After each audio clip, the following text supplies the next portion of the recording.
So we are here with Mr. Murturi, and I'm giving him an interview about Kosovo and its economy. So, Mr. Murturi, my first question was, how was Kosovo doing at the time of Yugoslavia in an economic way?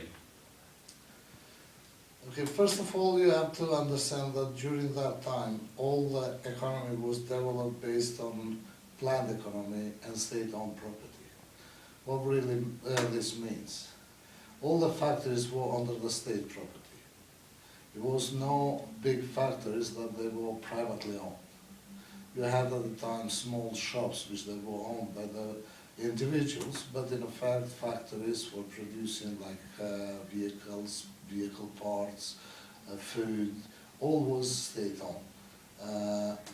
What does it mean, planned economy? All the plans for what it was produced, when it was produced, what the quality was, were first planned on a central basis, which means from the state came the plans which they were developed on other parts of the factories where they were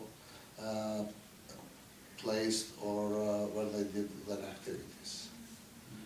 Are you satisfied? So, just like how China or North Korea are doing it today? I would go more with North Korea because China at the moment has a little bit of changes on the economy and they have small small owned enterprises, but more it will go like North Korea where everything is planned and state owned. Excuse me. No. And so my second question is, how did the government affected you directly as a civilian? Like, for example, did they make any rules or something like that that affected you? Yes, everything was made by the rules and you had to live by the certain standards. For example, if we connect this on an economical way, since we are talking about the economy, it was like a saying that equal rights equal opportunities. What really this meant, doesn't matter how much you worked, you will get exactly the same amount of money, whatever you did. And this will affect you that you wasn't stimulated to do more, to be more creative, to invent something. So whatever you work, it will be the same wage you will get, and everything was controlled. On the other hand, if you if you look, did this had any positive sides in rules which they were made? I would say yes, especially when it comes to the question of social policies, education, because everybody had the insurance, medical insurance, or on the other hand, medical checkups, hospitals, everything was free. But this was paid by taxes which you paid. Education also was free because every child had the right to be educated, although even there, the worst part is that this is on the rules which it was written. But on the other hand, you had a lot of discrimination based on that. Are you party member or your family was from somebody who come from the party members on a higher hierarchy or not? Mm-hmm. So those rules, yes, did affect the life of the people. So my next question is, was the free market developed at that time? How was? If you go back and look, especially from 1974, you had some small elements of free enterprise, which they were on a small scale, like I said earlier, and based on small shops, small factories, or I will not call them a factory, just like plantations, for example. like on agriculture, you had the right to produce, but because of the land was very small and it was mainly on a small scale. So those elements of free enterprise were there present, but not not in a sense of factories or in a sense that you were able to produce something in a large scales. Mainly it was an agriculture.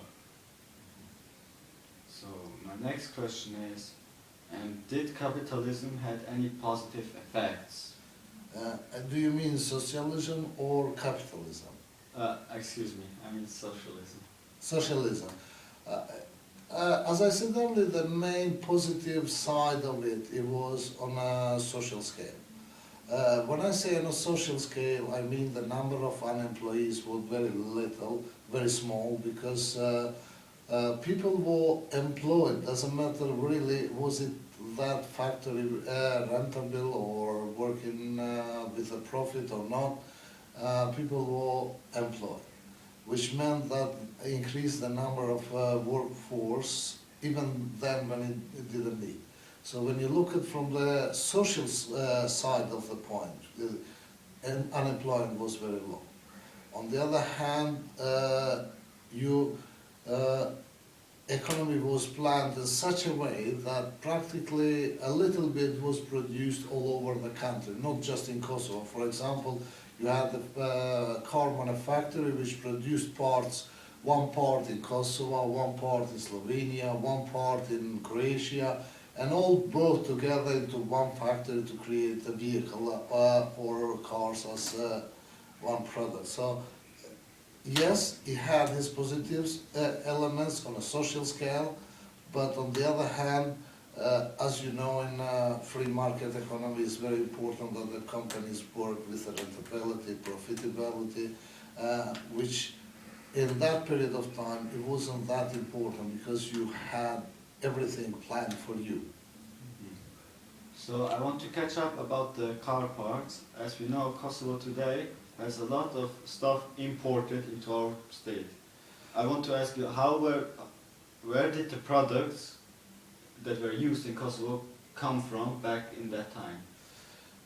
Depends on which products we are talking about. For example, if we're talking about the food elements or products which they were used for existence of the people, like bread, oil, sugar, they were produced here in Kosovo.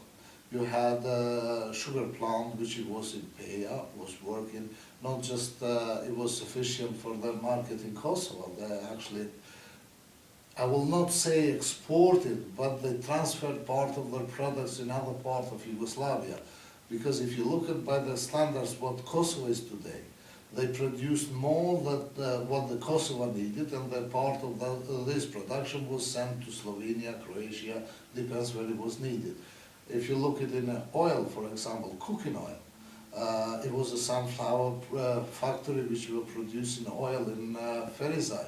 And we didn't need to bring the sunflower from export. If some of it, or any elements of it, like wheat was produced here, cheese, meat, it was a factory for the production of meat and food products in Kosovo. So depends what we're talking. If we're talking about the heavy machinery, yes, it was imported even then. So if we're talking about the heavy machinery, yeah, yes, that was imported, and but not the food and other necessities for living in Kosovo. So we go on for the last question here. So how is the market today? Is it a free market or is it a traditional market? And what is its problem? Before I speak about is it a free market or not, yes, the question will be very short.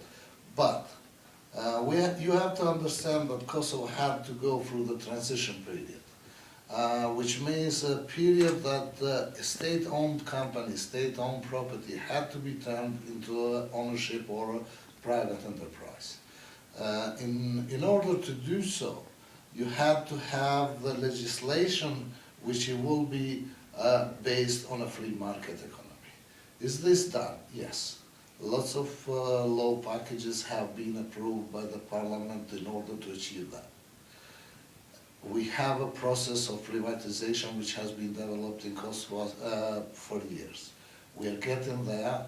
We have a lot more to go to be a proper free market economy, but it's getting there. What are the problems? A lot of problems. One of the main problems in this period is the grey economy. What this means?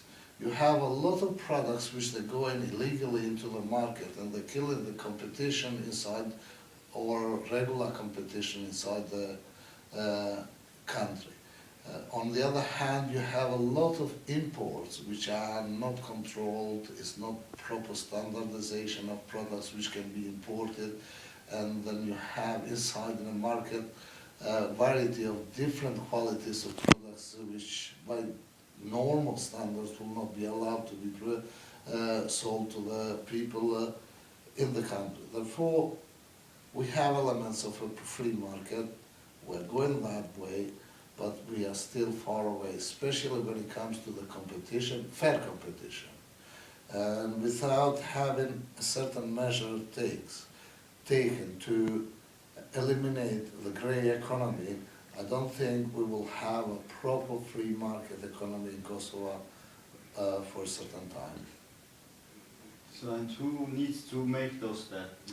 As the people, or the company, the owners of the companies, or the state itself? In that sense, I think the duties are everyone's. First of all, we cannot expect everything to be done by the government. Yes, no doubt about it, it's a responsibility of the governments to bring the laws which will protect the products, qualities which will be sold to the people in Kosovo. But on the other hand, even the people or so-called businessmen, they have to do the business on a certain standards that they will protect the health and quality of products will be in a certain level. On the other hand, and we as citizens should do our part, not to go and buy something which is just called cheaper, or when you go to the shops, instead of asking for invoices for what you bought, you just buy something which is cheaper. So it's everyone's responsibility. First and foremost is the governments to bring the laws that they will protect the products which are produced inside the country, but at the same time, I cannot divide the citizens as a part of the responsibilities or their part of responsibility in this process. It's a long road to the proper free market economy, but it can be done. So this is everything I had to ask you. Thank you for your time. Thank you very much.